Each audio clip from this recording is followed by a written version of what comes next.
바상의 목걸이 읽어보겠습니다. 배경은 19세기 프랑스의 어느 마을이고요. 인간의 어리석은 욕심이 가져온 비극에 대한 것이 주제입니다. 1880년대에 모파상이 쓴 대표적인 작품이죠. 모두 5개의 장으로 구성되어 있는 소설입니다. 목걸이, 모파상. 1. 원하는 걸 갖지 못한 여자. 운명의 잘못이랄까? 간혹 하급 관리의 가정에 예쁘고 귀여운 여자아이가 태어나는 일이 있다. 그녀도 그런 고운 처녀였다. 지창금이 없고 유산이 굴러 들어올 만한 데도 없으며 행색견하는 돈 많은 남자를 만나 귀여움 받으며 아내로 맞아질 그런 연줄도 없었다. 그녀는 문부성에 근무하는 한 하급 관리가 청혼하는 대로 결혼하고 말았다. 몸치장을 하려고 해도 할 형편이 못되어 간소하게 지냈지만 원래보다 낮은 계급으로 전락한 여자가 불행하듯 그녀는 행복하지 못했다. 여자란 본래 신분이나 혈통과 무관하게 그들이 지닌 아름다움과 매력이 곧 그들의 태생과 가문 구실을 하기 마련이다.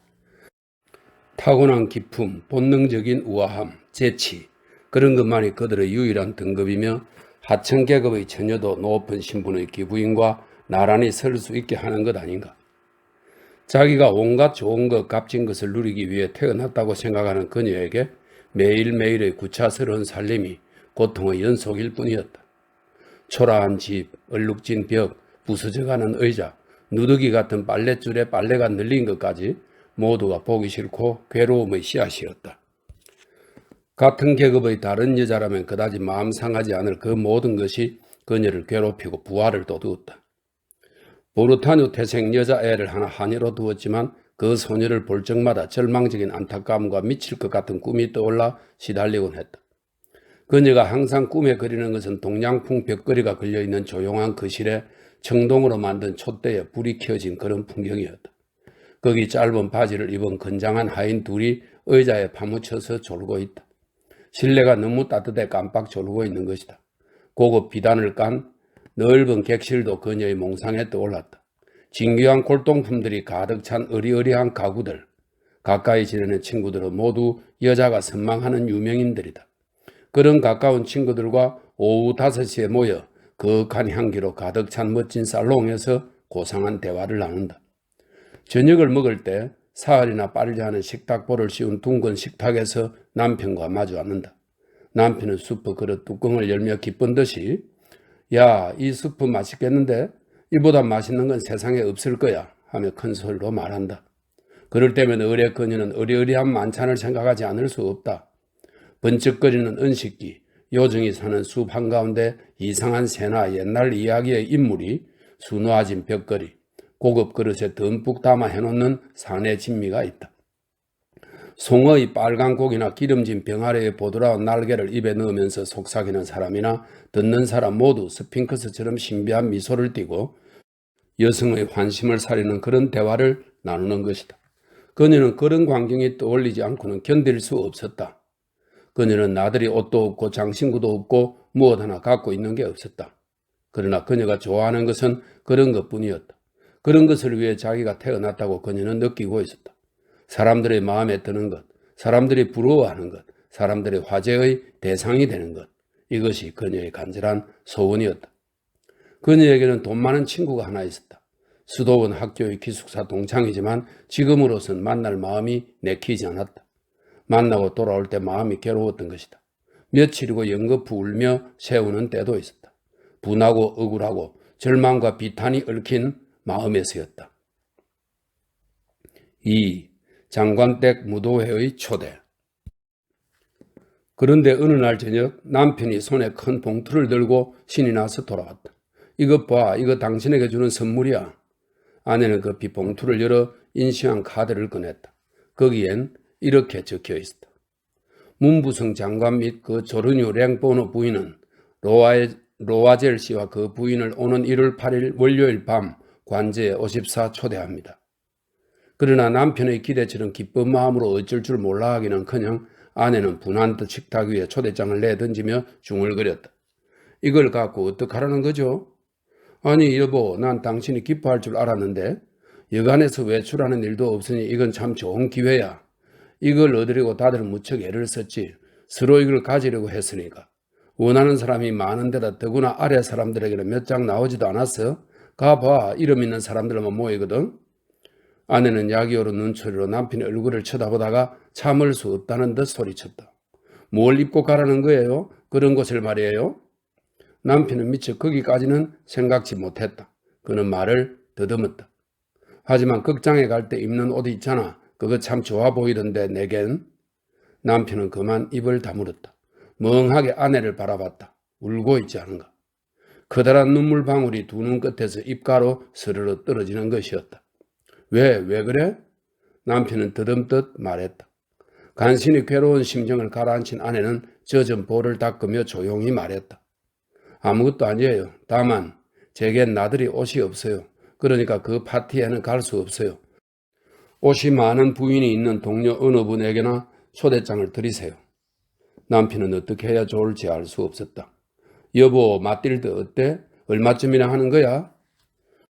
그런데 입고 나가서 부끄럽지 않고 다른 때도 입을 만한 그런 옷 말이야? 멋있으면서도 수수한 그런 옷 말이야. 그녀는 잠시 생각했다. 여러 가지로 계산을 해보았다. 조금밖에 벌지 못하는 이 하급관리 남편이 깜짝 놀라서 대뜸 비명을 지르며 거절하지 않을 정도로 돈을 타내려면 얼마 정도를 말해야 할까? 마침내 주저하면서 그녀는 대답했다. 정확하게는 모르겠지만 400프랑만 있으면 그럭저럭 해볼 수 있을 것 같아요. 남편은 약간 창백해졌다. 꼭 그만한 돈을 따로 남겨두었던 것이다. 엽총을 사서 오는 여름에 친구 너댓 명과 함께 낭때려 근교로 사냥을 갈 예정이었다. 그 친구들은 매주 일요일마다 그쪽으로 종달새를 잡으러 가곤 했다. 그렇지만 남편은 대답했다. 좋아, 400프랑은 어떻게든 만들어보지. 대신 멋진 옷을 만들어야 해. 무도의 날이 가까워졌다. 로아젤 부인은 무언가 생각에 잠겨 불안하고 안절부절하는 것처럼 보였다. 나들이 옷은 이미 다 완성되어 있었다. 그래서 어느 날 저녁 남편이 물었다. 무슨 일이 있는 거야? 당신 사흘 전부터 무언가 이상한데? 아내는 대답했다. 장신구랄 게 하나라도 있어야죠. 보석 한 개도 없어요. 몸에 붙일 것이 하나도 없다니 궁상을 뜨는 것처럼 보일 거예요. 그날 밤 모이면 숫째 안 가는 편이 나을 것 같아요. 남편은 대답했다. 꽃이라도 달면 되잖아. 계절이만큼 산뜻할 거야. 10프랑만 내면 아주 멋있는 장미꽃 2-3송이는 살 수 있을걸? 아내는 코웃음을 쳤다. 안 돼요. 돈 많은 여자들 틈에 끼어 궁색한 꼴을 보이는 것처럼 창피한 건 없어요. 갑자기 남편이 큰 소리로 말했다. 당신도 바보로군. 당신 친구 포레스트 부인에게 가서 장신구 좀 빌려달라고 부탁하면 되잖아. 서로 친하니까 그 정도 부탁은 들어줄 거야. 아내는 환호성을 울렸다. 참 그래요. 어쩜 그 생각을 못했을까? 3. 옷과 보석, 성공, 그리고 이튿날 그녀는 친구를 찾아가 자기의 처지를 이야기했다. 포레스트 부인은 거울 달린 장롱으로 가서 커다란 상자를 꺼내 뚜껑을 열며 로아젤 부인에게 말했다. 자, 좋은 걸로 골라봐. 로아젤 부인은 먼저 팔찌를 보고 그리고 진주 목걸이, 다음에는 기막힌 솜씨로 세공한 금과 보석으로 된 베네치아산 십자가 장신구를 살펴보았다. 거울 앞에 서서 이것저것 따라보고 망설였다. 그렇다고 쉽게 단념하고 돌려주지도 못했다. 딴 건 없어? 또 있어. 찾아봐. 어떤 게 내 마음에 들지 나는 모르니까. 한순간 로아젤 부인은 바라던 것을 찾았다. 까만 비단으로 쌓인 상자 속에 찬란한 다이아몬드 목걸이가 있었다. 그녀의 가슴은 억제할 수 없는 욕망 때문에 몹시 울렁거렸다.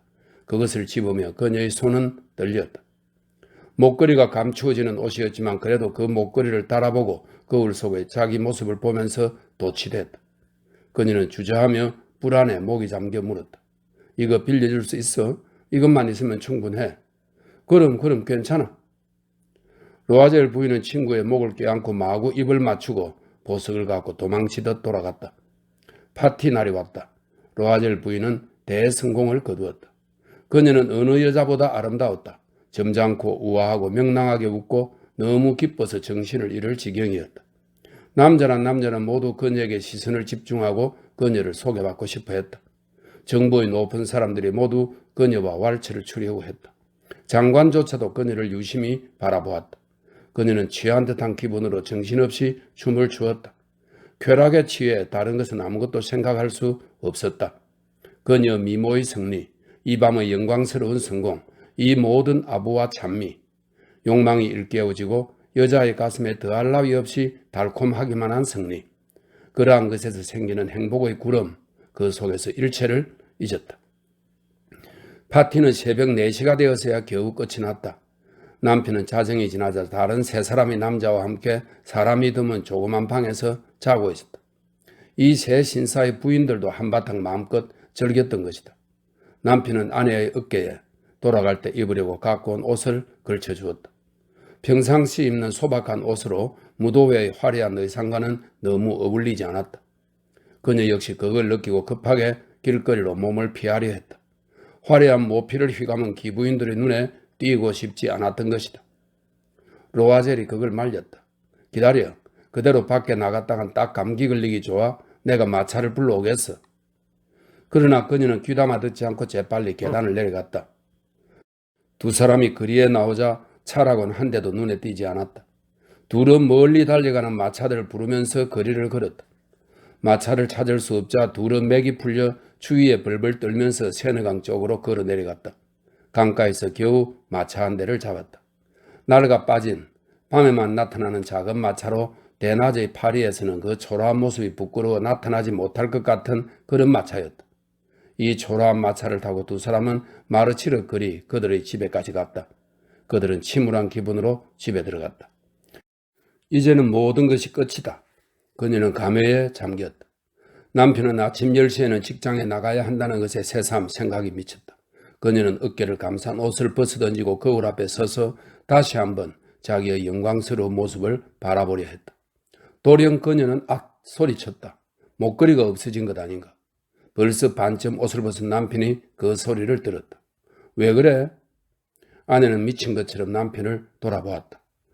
글쎄 포레스트 부인에게서 빌려온 목걸이가 없어졌어요. 남편도 놀라서 벌떡 일어났다. 뭐라고? 설마? 둘은 함께 드레스의 갈피, 망토의 구석구석 주머니 속까지 다 찾아보았다. 목걸이는 어디에도 보이지 않았다. 남편은 몇 번이나 물었다. 무도회에서 나올 때 분명히 갖고 있었어? 그럼요. 저택 현관을 나올 때 손으로 만져본걸요. 하지만 거리에서 없어졌다면 떨어지는 소리라도 났을 텐데 마차에서 떨어뜨린 것이 틀림없어. 그래요. 그런 것 같아요. 마차의 번호 기억하세요? 아니 당신은 번호 못 봤어? 보지 못했어요. 두 사람은 절망적으로 얼굴을 마주 보았다. 결국 로아젤은 다시 옷을 입었다. 우리들이 걷던 길을 다시 한번 가보지 혹시 찾을지도 모르니까.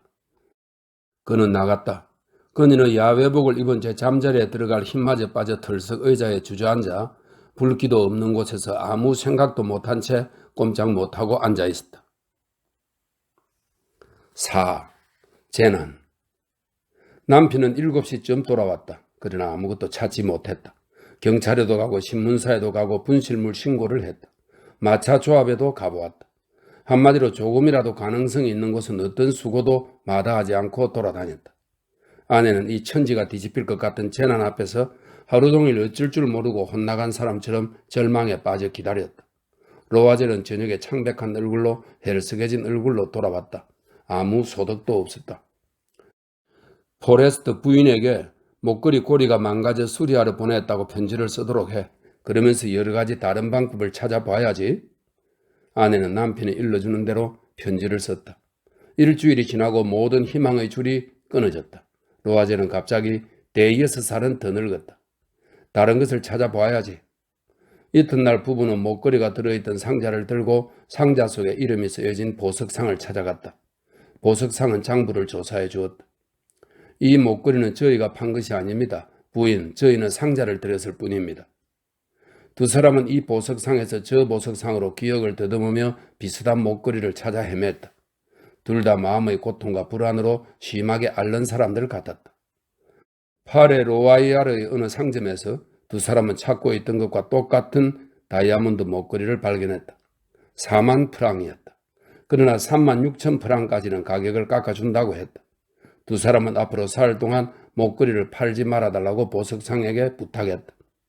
2월 말까지 원래 목걸이가 발견되면 34,000프랑으로 환불해준다는 약속도 받았다. 로아젤은 부친이 남겨준 18,000프랑을 갖고 있었다. 나머지는 빌려야 했다. 그는 돈을 꾸었다. 이 사람에게 1,000프랑, 저 사람에게 500프랑 하는 식으로 돈을 꾸고 여기서 5루이, 저기서 3루이 꾸느라 수많은 차용정서를 썼다. 목숨 같은 정서를 저당 잡히기도 하고 고리대금 업자와도 거래하고 온갖 사채업자들을 찾아다녔다. 나머지 평생을 몽땅 바치도 갚을 힘이 있을지 생각할 여유도 없이 마구 서류에 서명했다. 미래의 불안에 떨며 앞으로 자기에게 닥칠 절망적인 생활과 모든 물질적 제약, 정신적 고뇌를 생각하면서 그녀는 새 다이아몬드 목걸이를 찾으러 보석상에 갔다. 그리고 계산대 위에 36,000프랑이란 돈을 올려놓았다. 로아젤 부인이 포레스트 부인에게 목걸이를 돌려주러 갔을 때 부인은 약간 기분이 나쁜 듯 쌀쌀한 말투였다. 좀 일찍 갖다 줘야지. 나도 언제 쓸지 모르잖아. 포레스트 부인은 상자 뚜껑을 열어보지도 않았다. 로아젤 부인은 마음속에서 은근히 친구가 상자를 열어볼까봐 두려웠다. 물건이 바뀐 것을 알아차리면 어떻게 생각했을까? 뭐라고 말했을까? 나를 도둑으로 생각하지는 않았을까? 로아젤 부인은 빈민들의 생활, 하루하루 끼니를 걱정하는 사람들의 무서운 생활을 직접 체험하게 됐다. 물론 그 점은 이미 각오하고 있었다. 이 무서운 빚을 갚아야 한다. 갚지 않으면 안 되니까 무조건 갚아야 한다. 그녀는 하녀를 내보내고 집도 싸구려 다락방을 빌려 이사했다. 살림살이가 어렵다는 것, 부엌일이 얼마나 짜증나는 것인지 그는 알게 됐다. 식기도 손수 씻었다. 장밋빛 손톱은 기름 묻은 그릇과 냄비 바닥을 닦느라 다 닳았다. 더러워진 속옷, 셔츠, 걸레도 자기가 빨고 줄을 매고 널어 말렸다. 매일 아침 큰 길까지 부엌 쓰레기를 운반하고 물을 길어 올렸다. 계단마다 한 번 멈춰 숨을 돌리면서 하급 계층 여자와 똑같은 차림으로 거리낌 없이 바구니를 팔에 낀 채 과일집에도 잡화점에도 갔다. 가서 막된 말을 들으면서도 한 푼이라도 깎아서 물건을 샀다. 매달 어음을 지불해야 했다. 정서를 새로 써야 하는 것도 있었다. 그래서 지불을 연기해야 했다. 남편은 매일 밤 어떤 상점의 장부를 정리하는 일을 맡아 했다. 밤에는 때로 한 페이지에 호스우짜리 싸구려 서류 복사일까지 하곤 했다. 이런 생활이 10년이나 계속됐다. 10년이 지나서 두 사람은 빚을 한 푼도 남기지 않고 깡그리 갚았다. 터무니없는 고리대금 이자, 쌓이고 쌓인 이자의 이자까지 완전히 빚을 다 갚은 것이다. 로아젤 부인은 이제 할머니 같았다. 더세고 우락부락하고 지독한 여자, 가난에 찌든 단단한 아줌마가 되었다. 머리도 제대로 빗질하지 못하고 스커트가 볼품없이 구겨져도 태연했다. 굵은 목소리로 짓거리면서 벌개진 손으로 물을 첨벙대면서 마루를 닦았다. 마지막 글입니다. 5. 10년 후. 그렇지만 이따금 남편이 직장에 나가고 없어 한가할 때면 창가에 앉아서 옛날 그 밤 무도회에서 있었던 일, 자기가 그렇게도 아름답고 그렇게도 칭송받으며 여왕처럼 행시하던 무도회의 일을 떠올리며 생각에 잠기곤 했다. 그 목걸이를 잃지 않았다면 어떻게 됐을까? 누가 알 수 있으랴. 인생이란 참으로 기묘한 것, 참으로 변화무쌍한 것이다. 한 사람이 파멸하거나 반대로 구원을 얻거나 하는 것이 다 그렇게 사소한 것 하나로도 충분한 것이다. 어느 일요일, 그녀는 일주일 내내 고되게 일한 생활에서 한숨 돌리려고 상제리제로 산책을 나갔다. 그때 아이를 데리고 산책하고 있는 여인의 모습이 보였다. 포레스트 부인이었다. 그녀는 여전히 젊고 여전히 매력적이었다. 로아젤 부인은 가슴에 무언가 뭉클 치밀어 오르는 것을 느꼈다. 이제 말해줘야지. 이미 빚은 몽땅 갚았으니까 전부 말해줘야지. 무엇이 겁나 말하지 못한다 말인가? 그녀는 터벅터벅 친구 곁으로 다가갔다. 잘 있었지 않는? 상대는 로아젤 부인을 알아보지 못했다. 허름한 옷차림의 여인이 이렇게 허물없이 친구처럼 부르는 것에 놀란 것이다. 그녀는 말을 더듬었다. 저 실례지만 저는 혹시 댁이 잘못 본 게 아닌지. 나 마틸드 로아젤이야. 상대는 깜짝 놀랐다. 뭐? 마틸드? 너무 변했구나. 그래 변했어. 무척 고생을 했단다. 그게 너를 만나고 나서부터야 다 너 때문이었어. 나 때문에? 어쩜? 왜? 너 기억나니? 그 다이아몬드 목걸이 말이야. 장관댁 무도회 가느라고 내게 빌려준 거 말이야. 그럼 기억해. 그게 어쨌다는 거니? 그게 말이야. 그걸 내가 잃어버렸어. 뭐라고? 하지만 돌려줬잖아. 아주 비슷한 딴 걸로 갖다 줬어. 꼭 10년이 걸렸구나. 그 돈 갚느라고. 잘 알겠지만 우리들처럼 재산도 아무것도 없는 처지에선 그리 쉽지 않았지. 아무튼 겨우 끝장이 난 셈이야. 이제 마음이 편하네. 포레스트 부인은 우뚝 멈춰섰다. 내 것 대신 다른 다이아몬드 목걸이를 샀단 말이야? 그래. 너 몰랐구나. 하긴 모양이 똑같은 목걸이였으니까. 그녀는 자랑스러운 듯 순진한 웃음을 띄었다. 포레스트 부인은 숨이 탁 막혀 친구의 두 손을 쥐었다. 어떡하면 좋아, 마틸드. 내 건 가짜였어. 기껏해야 500프랑밖에 나가지 않는. 예, 이렇게 해서 끝났습니다.